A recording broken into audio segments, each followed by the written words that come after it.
Hi guys, Arthur here from Homeowner DIY. In this video, I'm going to be replacing the motor head and end switch on a Honeywell zone valve.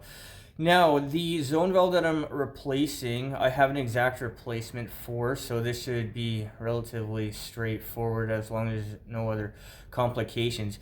Now, just because you replaced the motor head and end switch doesn't mean that's going to fix your problem. We'll address that issue if we need to, but for now, what we're going to do is just replace the electrical portion of a zone valve.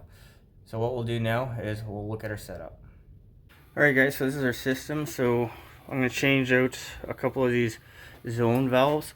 I'm going to show you how to do one on this system, but I have an exact replacement for this zone valve replacement. So what we'll do now is material and tools. Alright, this is our material list. So I have 3 zone valves. These are an exact replacement. The model number is right here. And then I also have Moretz. So you can either use Waco, which are little box type of plug-in connectors, or you can use Moretz. I have the Moretz, so I'm going to use them. Moretz are also cheaper as well, just an FYI. But this is our material list. So what we'll do now is the tools list. Alright, this is the tools list. So I have wire strippers and then a small flathead screwdriver. Now I carry my pouch anyway because it has different size screwdrivers. It has other things in case you need it. You don't always know what you're going to run into. But for this specific job, wire strippers, small flathead screwdriver, and the pouch in case I need anything else. Alright, so this is one of the zone valves. So they have a screw here. You can either use a Torx or a flathead screwdriver. Now, because these screws are fairly short, fairly small, it's okay to use a flathead screwdriver. Otherwise, normally I'd recommend a Torx. But all I'm going to do is loosen off the screw, and that's going to be able to loosen the cover so it can be removed. So the plan here will be the actual body of the zone valve. I'm going to leave that in, and then just this top part here is removable. So that has the motor head and then the end switch. And I'm just going to change this part out. Once again, because this is an exact replacement, and the zone valves, they rarely fail on the inside here. There's a ball, and then the motor head just actuates the ball, but it's very rare for the actual parts, the internal parts, to seize or stop working. So there is a screw here, same thing, screw here as this screw here. So all I'm going to do is loosen off the screws, and then we'll take the end switch and motor head and remove that from the body of the valve.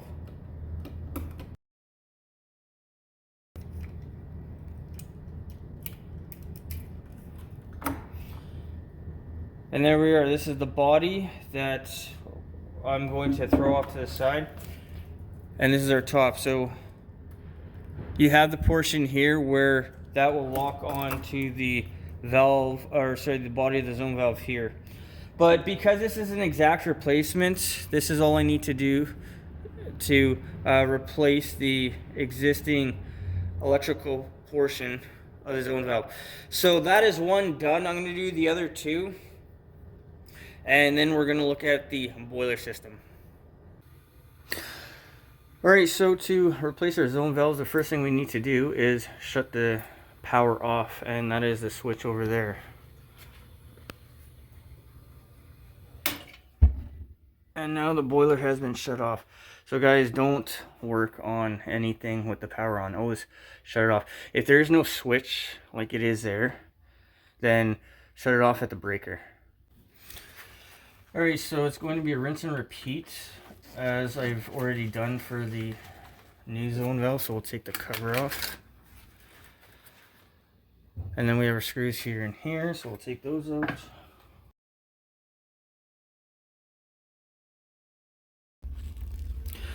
Alright, so looking at our zone valve, we have the arrow going to the left if we look at the top, do you see how this is? It's on an angle a little bit like this. So right now this is closed. This is in the same position, but it was open before. So you see the ball on the inside? The ball moves in and out, and that's all a zone valve does. Now, because this is closed right now, if it's holding open, that means the internals of the zone valve are not working. But I'm going to change the motor head out, and when I test it at the end, we'll see if this needs to be replaced as well. Alright, so this is our new zone valve. The old valve is here, it's still connected, so I'm going to put the new one on. If you have trouble getting the top portion down, you can always hit the bypass lever on the side, and that's going to help line up the groove between the motor head and the actual ball on the inside of the zone valve. So guys, when you tighten this up, make sure you go back and forth. Don't just tighten one side all the way down.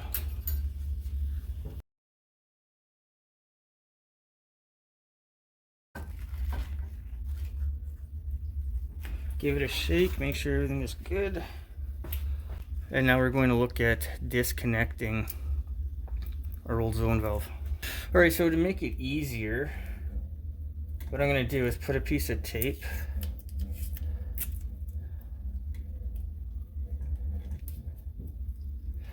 So this one here has the black wire. So if this is wired correctly, this should be our 24 volts or R terminal.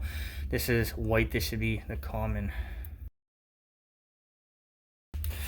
Alright, so I'm going to take my marker, and for one of them, I'm just going to put a mark.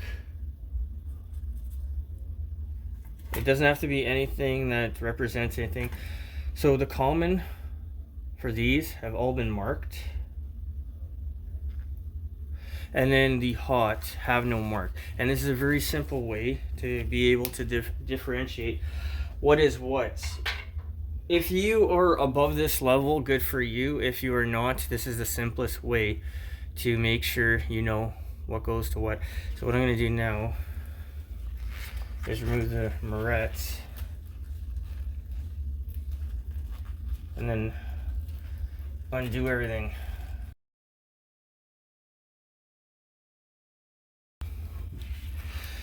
So stuff like this, I mean, it's just a mess. It's very poorly done. I think I'm just going to cut this off and then restrip it.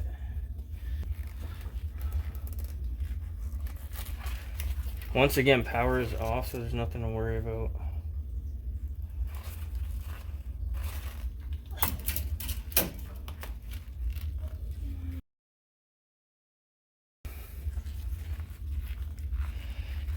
So this has no mark, so we're going to take one, and then we're going to put the three together.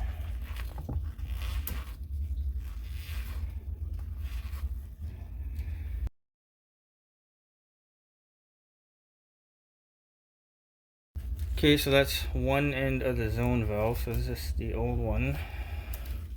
I'll take this off. Again, stuff like this is just a monstrosity.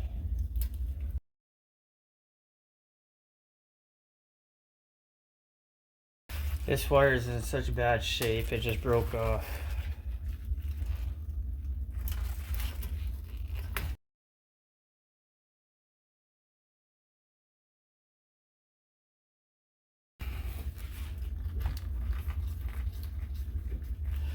Okay, the orange ones seem to be loose for some reason.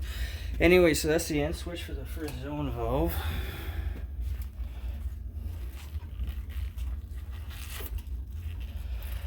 Now the tape can be removed. Alright, now we'll do the wiring for the motor. So we have our two wires here and follow it up. So this is This is one, this is the other one. So once again, just mark it with tape. That way it'll be easier for you not to get confused.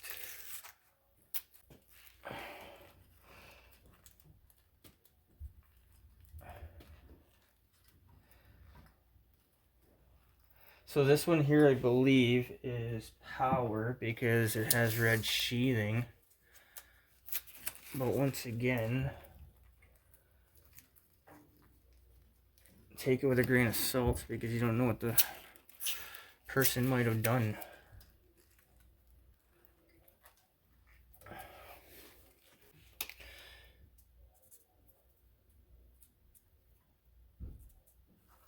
And I'll do the same thing on the other side without any marker.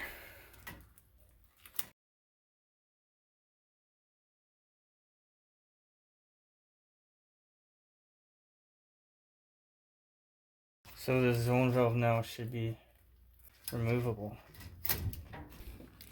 So this here, I'm just going to take this out because I'm going to be removing them anyways.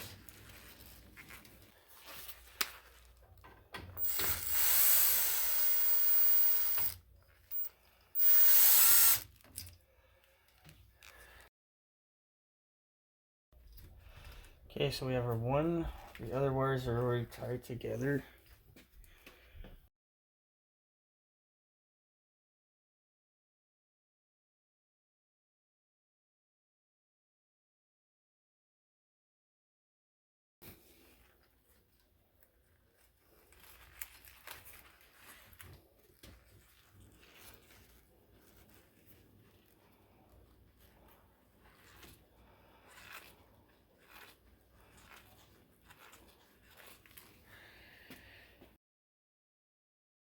Now, tied back together, put the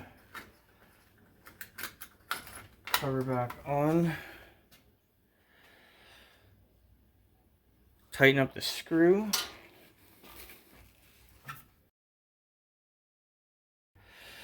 and we have now installed a new motor head and end switch. So this still does need to be tested, but that is all that you need when you want to replace a motor head and end switch without removing this. Now, that doesn't guarantee that the inside part here, the internals are actually working. I'm going to figure that out when I finish my other work here. Alright, so our end switch is over here, and then this is a lever. So when you actuate this, that's going to, well, it should depress the end switch.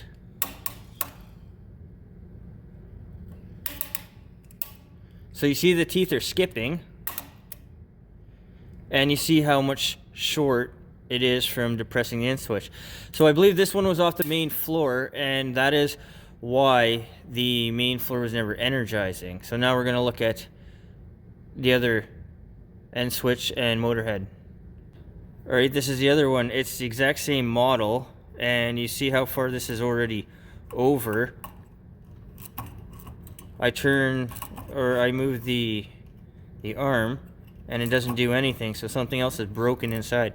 But it's the same problem where the end switch is never being closed, so even if this motor energizes, the boiler will never kick on. Alright guys, so that concludes this job.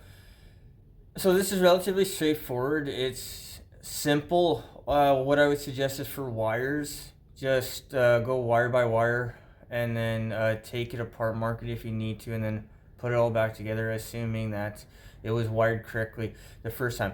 Now, for this, after changing the motor head and the end switch, the valve is still holding open, which means the internals of the valve need to be changed. That's going to be the next thing I have to do. I was hoping I didn't have to go this far, but it is what it is. One other thing when it comes to wiring, if it was wired incorrectly and you're rewiring it incorrectly, that can be the same problem as well. Guys, check out the description. I'm going to add in the videos that I've done on this system because there are just many problems with this, and you solve one just to find out that there is another problem. The time on this job. The time was about a half an hour. This is relatively straightforward. It's simple. You don't need much for tools or knowledge. I mean, this is a very basic thing to do on your own. This is definitely a DIY project. The cost of this job. The zone valve is about $100. I mean, that's what it cost me. So you can't just get, maybe you can get one part, but I would just suggest to get the entire assembly, because if you run into a problem like I have here, at least you have brand new parts that you can go the next step with. Guys, I hope you enjoyed the video. I hope you learned something. I hope something here is going to help you on your project when you need to go ahead and do that. Guys, stay awesome. Please hit the like button, subscribe, and I'll see you on the next project.